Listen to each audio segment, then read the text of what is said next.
പ്രിയപ്പെട്ടവരെ, ഭാരത ബന്ദ് എന്ന വ്യാജേന കഴിഞ്ഞ ദിവസം ഇടതുപക്ഷം നടത്തിയിട്ടുള്ള കേരള ബന്ദിൽ കേരളത്തിൽ അങ്ങോളം ഇങ്ങോളം അക്രമം അഴിച്ചുവിടാൻ വേണ്ടി മാത്രം നടത്തിയിട്ടുള്ള ആ ബന്ദ് നമ്മളെല്ലാ ആളുകളും കണ്ടില്ലേ. ഇടതുപക്ഷം പൊതുജനത്തിന് എന്തോ നേടിത്തരാൻ എന്ന വ്യാജേന വ്യാപകമായി ജനങ്ങളെ ബുദ്ധിമുട്ടിക്കുന്ന ശക്തമായ അക്രമങ്ങളല്ലേ കേരളക്കര കഴിഞ്ഞ ദിവസം കണ്ടത്. സമരത്തിന്റെ വറവിൽ ഇടതുപക്ഷത്തിന്റെ അക്രമ സംഭവങ്ങൾ ഇത് ആദ്യമായിട്ടുള്ള കാര്യമല്ല.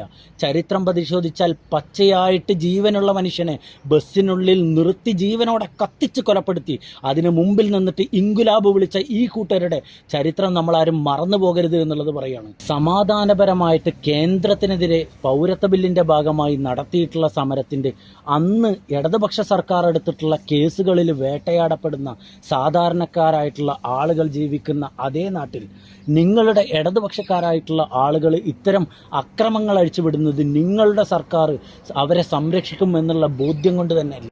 സമരം നടത്തിയതിൻ്റെ പേരിൽ ഈ നാട്ടിലെ ഒരു കൂട്ടരുടെ സ്വത്തുവകകൾ കണ്ടുകെട്ടിയിട്ടുള്ള അതേ നാട്ടിലെ സഖാവ് സമരം നടത്തിയതിനും ആക്രമിച്ചതിൻ്റെയും ഭാഗമായിട്ട് അവരുടെ ഒരു മുട്ടുസൂചി പോലും നിങ്ങൾ കണ്ടുകെട്ടില്ല എന്നുള്ള അവരുടെ വിശ്വാസം ഭരണം നിങ്ങളുടെ കയ്യിലായതും മാത്രമാണ്.